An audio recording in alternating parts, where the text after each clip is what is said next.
20 अगस्त को हरियाणा के सोनीपत में हरियाणा कांग्रेस प्रदेशाध्यक्ष अशोक तंवर की साइकिल रैली के दौरान एक एम्बुलेंस करीब आधे घंटे तक जाम में फंसे रहने के कारण एक नवजात बच्चे की मौत का मामला सामने आया था, जिसको लेकर प्रदेशाध्यक्ष ने सोमवार को एक प्रेस कॉन्फ्रेंस रख के चंडीगढ़ में अपना पर्च रखा और अपने दुख व्यक्त करते हुए कहा, एक मासूम ने हरियाणा प्रदेश की स्वास्थ्य सेवाओं एवं कानून व्यवस्था की नाकामी को प्रकाश में लाने का प्रयास किया। साथ ही अपना पक्ष रखते हुए कहा कि जब घटना घटी तो साइकिल यात्रा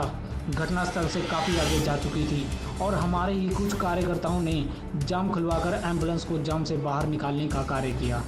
यह मुझ पर लगे आरोप निराधार हैं और राजनीति से प्रेरित हैं। 2-3 मुद्दों को लेकर के आप सभी साथियों को याद किया और सबसे पहला मुद्दा तो मैं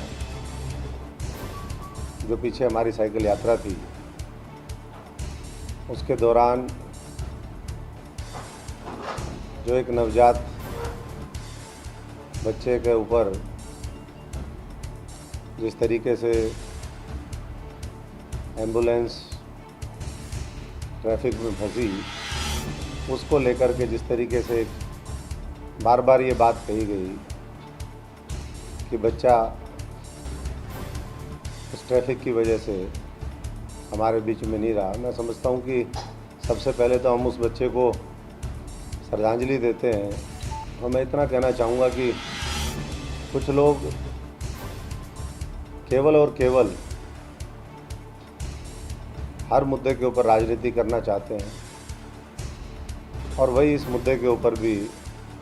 कुछ लोगों ने, कुछ राजनीतिक दल भी हैं, दूसरे लोग भी हैं, उन लोगों ने पूरी राजनीति करने की कोशिश की और मुद्दा पूरा उसको कैसे डाइवर्ट करें, ये उनका सिंगल एजेंडा था। आप सबको पता है कि 21 तारीख से हमारी साइकिल यात्रा कुंडली बॉर्डर से शुरू हुई थी। राफेल डील के खिलाफ थी, जनता के मुद्दों को लेकर के थी और पूरे स्मूथली, और ये कोई पहली यात्रा मेरी नहीं थी, ये चौथी यात्रा हरियाणा की सड़कों के ऊपर भी थी और जहाँ भी हम जाते हैं पहले परमिशंस हमारे पास सारी ली जाती हैं और वो परमिशंस हमने यहाँ भी ली और जो स्टिपुलेटेड एवरेज टाइम है उसके अंदर वो एम्बुलेंस दिव्या हॉस्पिटल से लेकर के जो बॉर्डर के पास पड़ता है वहाँ से वो सिविल हॉस्पिटल पहुँची है। आप गूगल से भी सर्च करोगे तो जितना समय उन्होंने दिखाया है उतना अभी भी वो आपको दिखाने का काम करेगी। शुरुआती दौर में जब ये घटना घटी उस समय उस प्राइवेट हॉस्पिटल के खिलाफ जिन लोगों की लापरवाही थी सिविल हॉस्पिटल में, क्योंकि प्राइवेट दिव्या हॉस्पिटल से बच्चे को सिविल हॉस्पिटल में रेफ़र किया गया और सिविल हॉस्पिटल से उस बच्चे को रोहतक पीजीआई रेफ़र किया गया। कोई एम्बुलेंस के अंदर कोई मेडिकल एड बच्चे को नहीं दी गई, ऑक्सीजन उसके अंदर नहीं थी और ये खुद फादर ने पहले कहा, जो बच्चे का पिता है, मैं तो कहूँगा ये अमर बच्चा है एक तरीके से, जिसने सोती हुई सरकार को जगाया, जिसने जो स्वास्थ्य की सेवाओं के हालात आज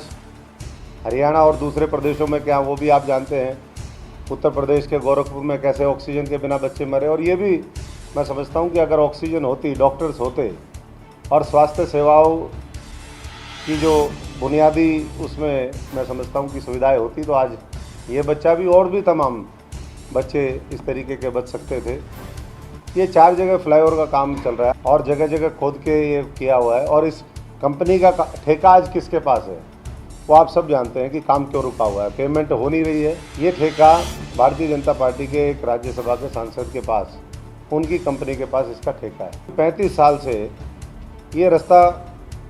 बन ही रहा है, इसका निर्माण कार्य आज तक कभी पूरा नहीं हुआ। एम्बुलेंस को निकलवाया तो वो हमारे साथियों ने निकलवाया, जो पीछे कुछ साथी मैनेजमेंट, हमारी पूरी ट्रैफिक टीम चलती है और मैं समझता हूँ कि जब पुलिस को पूरा इसका पता था तो पुलिस को भी सारे इंतजाम करने चाहिए। चंडीगढ़ से रमेश चंद की रिपोर्ट, अर्थ प्रकाश न्यूज़। ताज़ा खबरों के लिए हमारे चैनल को सब्सक्राइब एवं लाइक करें। अर्थ प्रकाश वेब टीवी।